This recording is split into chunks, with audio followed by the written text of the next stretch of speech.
far away. Let's see if it's going to work. Oh, good. Okay, so it is working. Okay, so we're going to continue our discussion, and we're going to focus today on the actual lease agreement, the actual contract itself. So, the lease agreement, the first thing, the terms of the lease, they're also what we call the covenants. And the terms of the lease actually outline both the rights and the duties of both the landlord and the tenant. So if you remember last class, we talked about the rights that you have as a tenant. You have the right to expect that you're going to be free of nuisances from the landlord. The landlord can't just walk in on you when you're in your dwelling, your apartment. As a landlord, you have the right to expect that the tenant's going to pay you. Okay. And then as the tenant, you have the obligation to pay your rent and keep the dwelling in good working order. As a landlord, you have a duty to keep the place in good habitable condition. Security deposit. I want to go backwards. Wait. Security deposit. That's money that's collected at the start of the lease contract.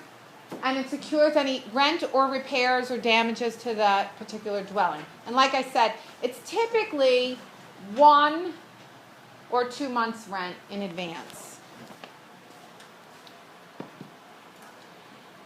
Why is it going twice? Sorry, guys. Okay. Assignment and subletting. I want to spend a couple of minutes talking about this. First of all, an assignment is when the tenant transfers the remaining time within a lease to someone else.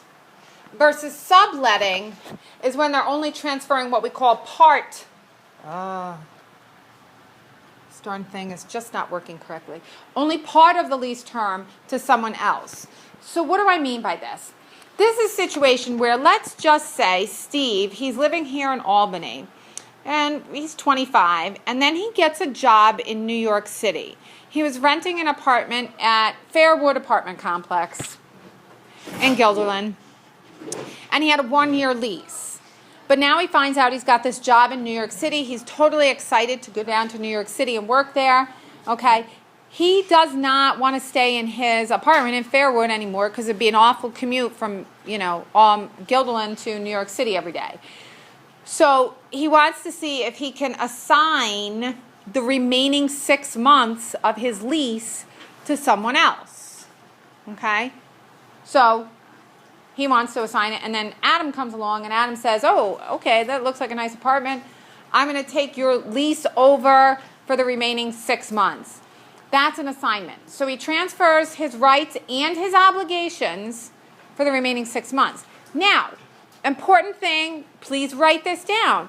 When you assign and or sublet, typically speaking, the original lessee, the original tenant, write this down, the original tenant remains on the hook. They're still obligated, typically speaking. Okay? So if Adam defaults on his payment, technically speaking, the landlord can still come back to Steve. Okay? Say that again, Michaela. Right. What should you write down? Yeah. You should write down that under an assignment or a sublease, the original lessee remains obligated under the lease. The original lessee remains obligated under the lease. Now, with a sublet, let's just say this takes place. Steve gets this wonderful new job offer, but they say they want him to go down to New York City for 2 months for training.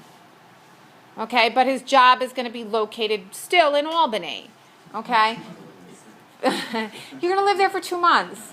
So he's going to move down to the city for 2 months, and he wants to come back. So he's going to sublet his apartment to Adam for 2 months. Okay? That's the difference between a sublease and an assignment. Sublease, it's the remaining time. Assignment is the remaining time. Sublease is just for a portion, and then he's going to come back. Okay? Either case, typically speaking, Steve's still going to remain on the hook. So that doesn't mean I don't have to pay for it, right? Like he has to pay for it. What would happen is, technically speaking, he's going to pay those 2 months or the remaining 6 months. Okay? But if he doesn't, the landlord has a right to come back to you.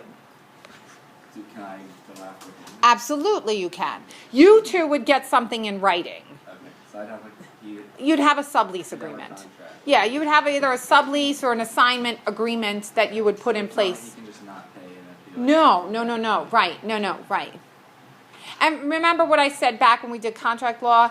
I said, whenever you deal with real estate, you should always have that in writing. Did you have a question, Adam? Pardon me. Decorations and repairs.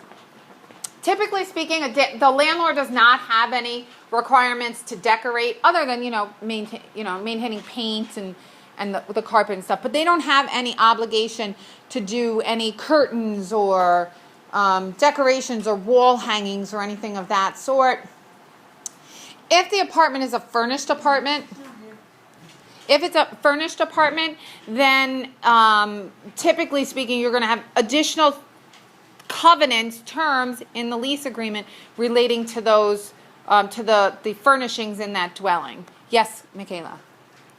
Also, like, if something breaks, they would fix it, or you would? Typically speaking, if it's anything that's like permanently attached to that dwelling, it's their responsibility to fix it.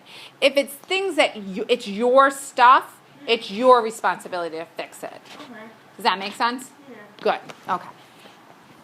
All right. And the landlord has to make sure the premises are fit for living. So remember we talked about last class, there's that implied warranty of habitability. So make sure you have that implied warranty of habitability concept in your head. They have to make sure that the place is habitable. Okay? If the water pipe breaks, like Ryan said the other day, if the water pipe breaks, they have to repair that. Okay. And then options to renew. Most leases will allow for some sort of renewal option. And it'll say typically if there's going to be any increase in the rent rate in that renewal or not. And how long they can renew for, if it's going to be for another full year or if it's a month to month at that point. So a lot of times you might have a 1-year lease, and then from that point the landlord might let you go month to month. Okay? My sister, she was renting a house once, and it was in a nice area, and it was like probably like $3,000 a month for the rental, and they had built right into it that annually the rental would increase by 5% every year. So if you stayed in it for a few years, within a few years, your rent was getting pretty up there, But that was what she signed on for. Yeah. If you're renting a house and your landlord decides to sell the house, does he have to tell you that he's selling it? Yes, because you'll have a new landlord. Theoretically, you could even have a situation where that new person that's coming in may not want tenants. Maybe they want to have somebody else come in as a tenant.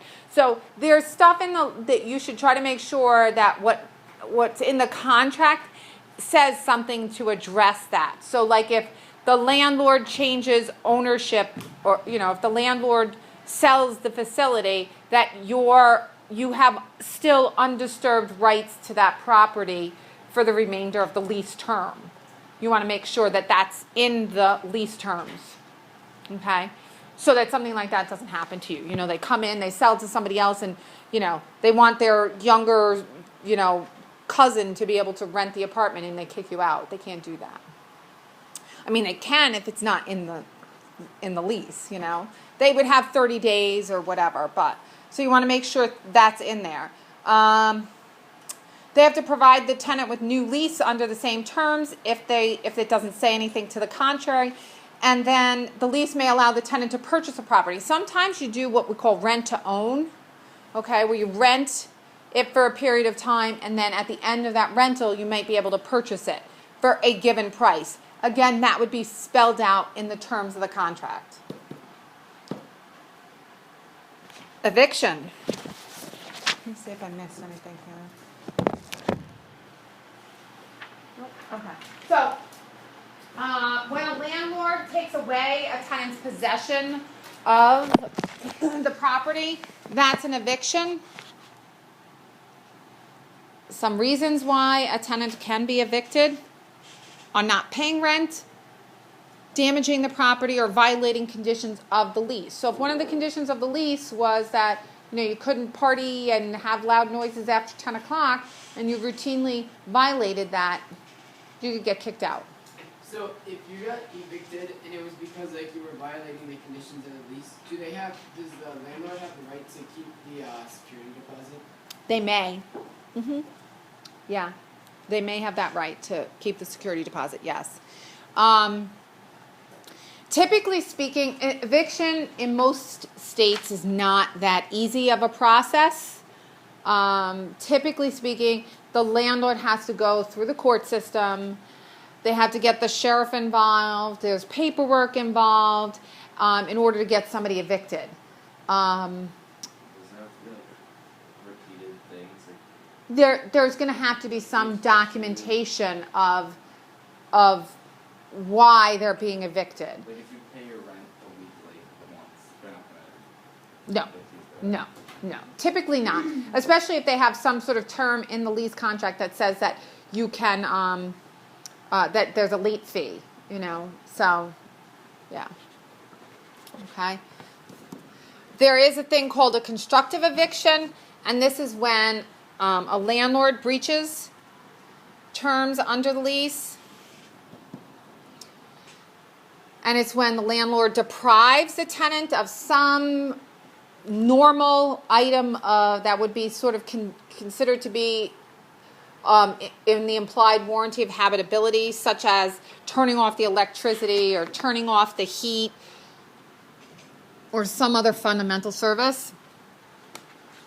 And in that situation, the tenant may consider the lease to be terminated and leave the premises and stop paying rent. Yes, Nevea. There's something that has to be fixed in the house, but you can't be there, right? It has to be fixed, so you have to go somewhere else. Okay, so if something's being fixed, so if something happens of that sort, hopefully you have renter's insurance to help you out with that.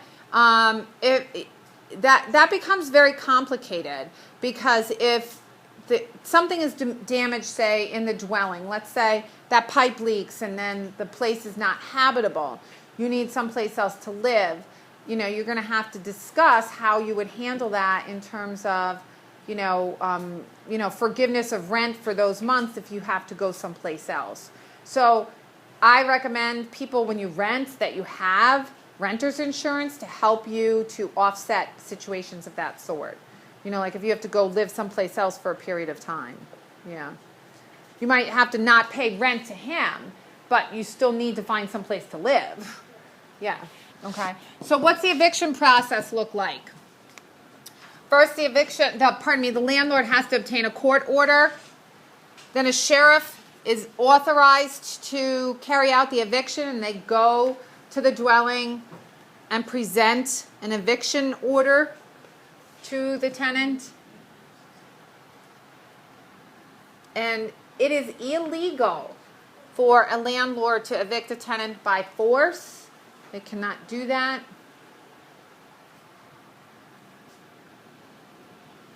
And then there are still places that have what we call rent control. And these are laws that keep the rent in an affordable range and limit how much a landlord can raise the rent on a particular property. But some states, like Massachusetts, have done away with rent control laws. Okay. So if you get evicted, it's not like a crime. No, it's not a crime if you get evicted. It is not a crime if you get evicted. It's not necessarily a good reflection upon you, but it's not a crime. Right. Because if you get evicted and then your next landlord that you go to asks you, have you ever been evicted? And you say yes. Or they ask you for a reference from your previous landlord, you know. Okay, we're going to stop there for today.